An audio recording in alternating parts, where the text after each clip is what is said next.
बिहार में जाति आधारित गणना का काम भले ही पूरा हो गया हो, लेकिन सरकार की मुश्किलें अभी भी इसको लेकर के कम नहीं हुई है। आपको बता दें कि पटना हाईकोर्ट से मिली मंजूरी के बाद अब सुप्रीम कोर्ट में इसको लेकर के पेच फंसा हुआ नजर आ रहा है। दरअसल आपको बता दें कि सुप्रीम कोर्ट में जो याचिका दायर की गई थी उस पर कई बार सुनवाई हुई है। ऐसे में आज एक बार फिर से इस याचिका पर सुनवाई होने जा रही है। बिहार में जाति आधारित गणना का काम जो है वो आनन फानन में सरकार ने शुरू कराया। जैसे ही पटना हाईकोर्ट से मंजूरी मिली उसके बाद तमाम जो काम है वो पूरे कर लिए गए। अब जो काम है वो ये बचा हुआ है कि जो डाटा कलेक्ट किए गए उसकी अपलोडिंग कर करके पोर्टल पर उसे सार्वजनिक सरकार जब चाहे कर सकती है। ऐसे में इस डाटा को सार्वजनिक करने को लेकर के इसके खिलाफ जो है वो सुप्रीम कोर्ट में याचिका दायर की गई थी, जिस पर इससे पहले भी सुनवाई हो चुकी है और आज एक बार फिर से इस मामले में सुप्रीम कोर्ट में सुनवाई होनी है। और सुप्रीम कोर्ट में ये फैसला जो है वो क्या कुछ सुप्रीम कोर्ट की तरफ से लिया जाएगा, ये देखने वाली बात होगी। क्या सुप्रीम कोर्ट में जो याचिका दायर की गई है जिसमें ये कहा गया है कि इस डाटा को सार्वजनिक होने से रोकने का फैसला जो है वो कोर्ट सुनाए, इसके बाद आज सुनवाई और सुनवाई पर नजर टिकी रहेगी कि क्या कुछ जो फैसला है वो इसको लेकर निकलकर सामने आता है। आज इस मामले की सुनवाई न्यायमूर्ति संजीव खन्ना और SBN भट्टी की पीठ में चलेगी।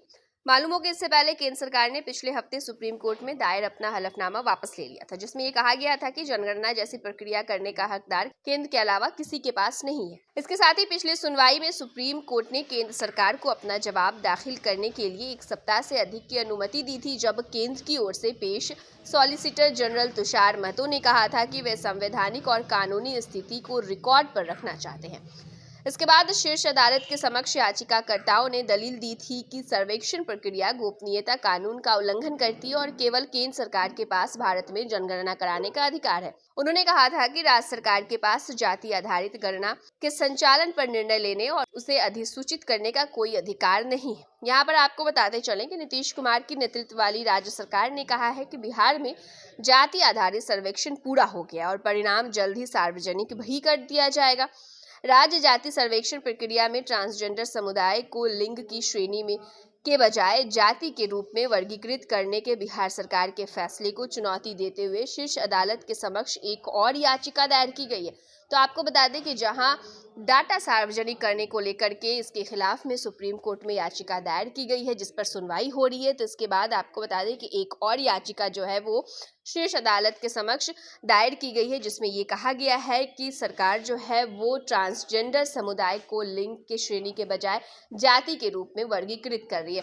इसके बाद देखना होगा कि अब जब इन मामले पर सुप्रीम कोर्ट में सुनवाई होती है तो क्या कुछ जो फैसला है या फिर सुप्रीम कोर्ट इस बारे में क्या कुछ कहती नजर आती है। तो फिलहाल इस खबर में इतना ही। तमाम बड़ी खबरों के लिए, तमाम बड़े अपडेट्स के लिए फर्स्ट बिहार झारखंड के साथ आप बने रहिए। धन्यवाद।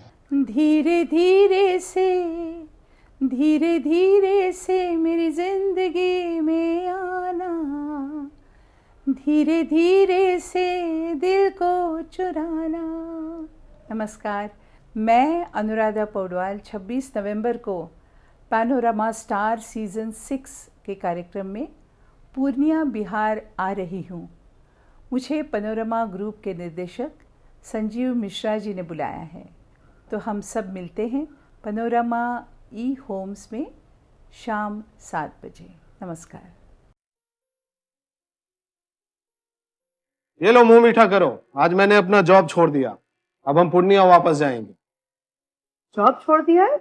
मतलब ये घर कैसे चलेगा? हम करेंगे क्या? और माँ बाबूजी क्या बोलेंगे? इसलिए मैं एक और मिठाई का डब्बा लाया। अपने बिजनेस के लिए लोन अप्रूव हो गया। अरे लोन अप्रूव हो गया वो तो ठीक है, लेकिन पूर्णिया में हम रहेंगे कहाँ? अपना घर भी तो नहीं है वहाँ। इसलिए तो एक और मिठाई का डब्बा अलग से लाया हूँ। हमने पूर्णिया में घर ले लिया है, पूर्णिया के होम्स पैनोरामा में। पूर्णिया में पैनोरामा ग्रुप लेकर आए हैं होम्स पैनोरामा। बड़ा घर, आलीशान जिंदगी और अत्याधुनिक सुविधाओं के संग। अरे अब क्यों मुंह मीठा करवा रही हो? क्योंकि हम घर वापसी जो कर रहे हैं। घर वापसी की खुशी पूर्णिया में होम्स पैनोरामा के संग। Homes Panorama, luxurious lifestyle redefined.